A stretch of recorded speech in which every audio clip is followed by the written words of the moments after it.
Look to the south, and all you see is eyes. Look to the west, and just a sea of eyes. Look to the north, and there is ice as well. Look to the east, it's just an icy hell. Look to the south, and all you see is ice. My name's Matthew Knowles, and I'm the script writer and lyricist for Shackleton.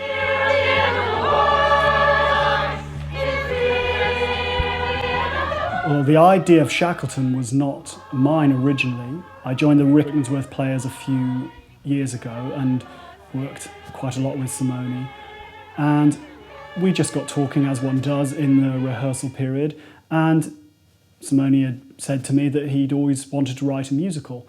Simone then gave me a copy of Alfred Lansing's book on Shackleton called Endurance. And then lockdown hit. And suddenly there just didn't seem any reason not to start working on it in earnest. And the icebergs are tight.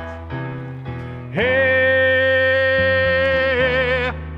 at the end of the world. The story that we're focusing on is the Endurance mission, the Imperial Trans-Antarctic Expedition. And actually the very first scene in our show is the sinking of the Endurance. The ship drifted for months until finally it was crushed by the ice. And then you have these 28 men stranded on the ice, with no way to get back to land, and really no ship.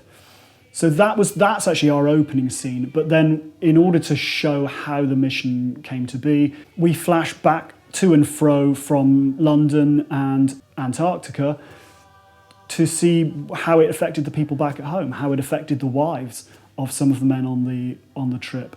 Some of the scenes that take place in the show, they took months and months and months. They were stranded on the ice for nearly a year.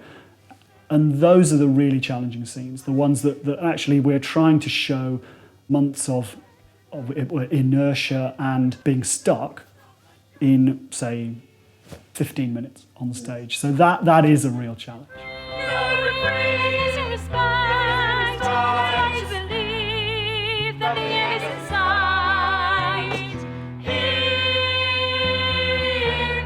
When I was working with Simone, actually what came first was the idea. The idea for the scene.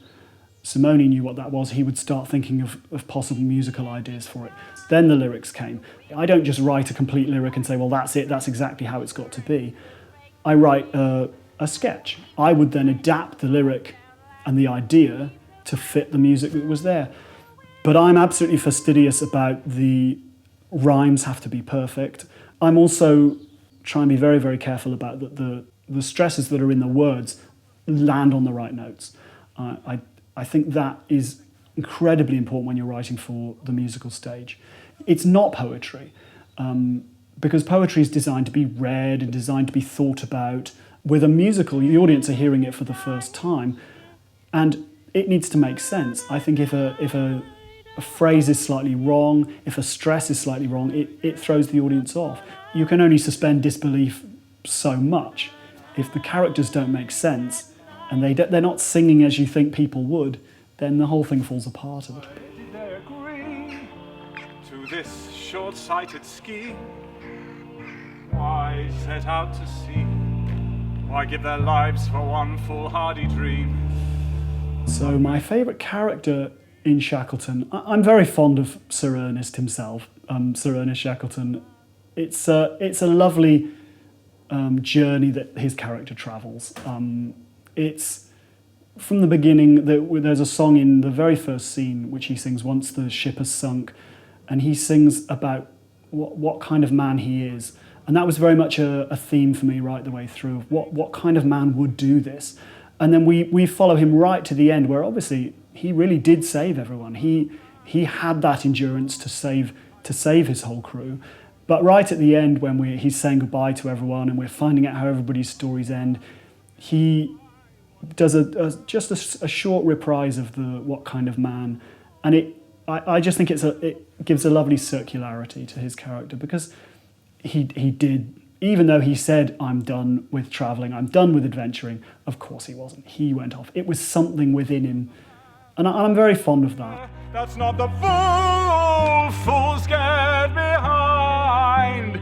Some also ran. No, I will never be that kind of man.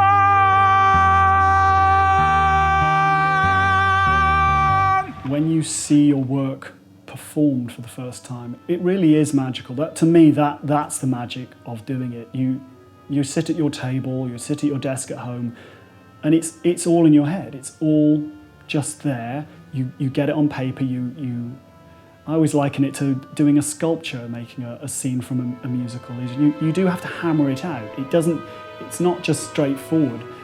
And then you have to hand it over. But what's so wonderful is that it has then a life without you. You hear people talking about it in rehearsal. You hear people talking about a song that just was entirely in your head. You didn't even know at the time you wrote it whether it was going to make it to the show. And suddenly other people are talking about it. Hearing the work sung is quite astonishing. To me, that's the most magical thing about it, is that it takes on a life of its own. Whatever happens now, in a way, it doesn't matter, because it's out there, it's alive, it's a living thing on its own. And that's very special. And all his wonders, safe with God, may you be. May the Lord help you to do your duty.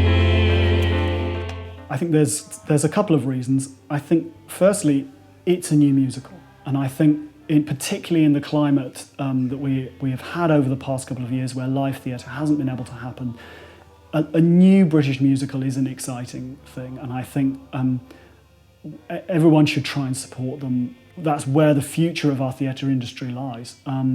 The second reason is for Shackleton. It's an amazing story.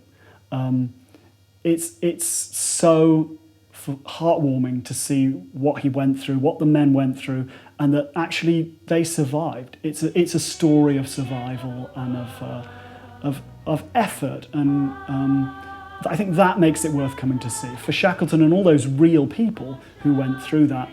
And I think the last reason is to please come and support this wonderful cast. Here at the end of the world.